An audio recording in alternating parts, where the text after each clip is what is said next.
আসসালামু আলাইকুম গাইস। তো বরাবরের মতো আপনাদের মাঝে আরও একটি ভিডিও নিয়ে চলে আসলাম আমি রাফসান। তো বেশি কথা না বলে চলো শুরু করা যাক। শহরের ব্যস্ত মোড়ে দাঁড়িয়েছিল নীলু। বাসের অপেক্ষায় হঠাৎ আকাশ ভেঙে নামলো বৃষ্টি। ছাতা ছিল না নীলুর কাছে, তাই দৌড়ে গিয়ে দাঁড়ালো একটি পুরানো লাইব্রেরির বারান্দায়। সেখানে দেখা অয়নের সাথে। অয়ন হাতে একটি পুরানো বই নিয়ে বৃষ্টির ঝাপসাটা থেকে নিজেকে বাঁচানোর চেষ্টা করছিল। নীলু খেয়াল করলো অয়নের বইটার ভিতর থেকে একটা নীল রঙের খাম উঁকি দিচ্ছে। নীলু কৌতূহলবশত না পেরে জিজ্ঞেস করলো, এই ডিজিটাল যুগেও কেউ নীল খামে চিঠি লেখে কেউ?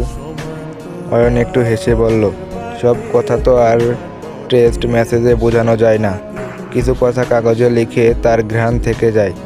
সেই বৃষ্টির বিকেলটা ছিল তাদের শুরু। এরপর কফি শপে আড্ডা, রিকশায় ঘুরে বেড়ানো, আর মাঝে মাঝে একে অপরকে অদ্ভুত সব চিঠি লেখা। অয়ন ছিল একটু শান্ত স্বভাবের আর নীলু ছিল চঞ্চল, কিন্তু তাদের দুজনের মিল ছিল এক জায়গায়। দুজনই খুব ছোট ছোট জিনিসে আনন্দ খুঁজে পেত। কয়েক মাস পর নীলুর জন্মদিন ছিল। অয়ন নীলুকে একটা পার্কে ডেকে পাঠালো। নীলু গিয়ে দেখলো অয়ন সেখানে নেই, শুধু একটা বেঞ্চের উপর সেই পরিচিত নীল খামটা পড়ে আছে। নীলু ভুরু কুঁচকিয়ে খামটা খুলল। ভিতরে কোনো লম্বা চিঠি ছিল না, ছিল শুধু একটা ছোট চিরকুট। বৃষ্টি, সেই দিনে দেখেছিলাম বলে আজ বৃষ্টিকে ভালোবাসি, আর তোমাকে দেখেছি বলে নিজেকে ভালোবাসতে শুরু করেছি। আমার চিঠির স্থানীয় ঠিকানা হবে কি? নীলু মাথা তুলে দেখলো অয়ন একটু দূরে দাঁড়িয়ে হাসছে, হাতে 2টা আইসক্রিম। ভালোবাসা আসলে খুব বড় বড় আয়োজন।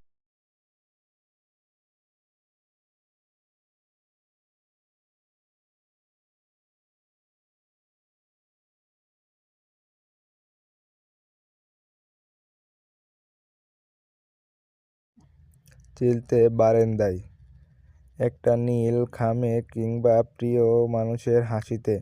কেমন লাগলো গল্পটা? তুমি কি চাইলে এরকম গল্প কেন বিশ্লেষণ শব্দ বলে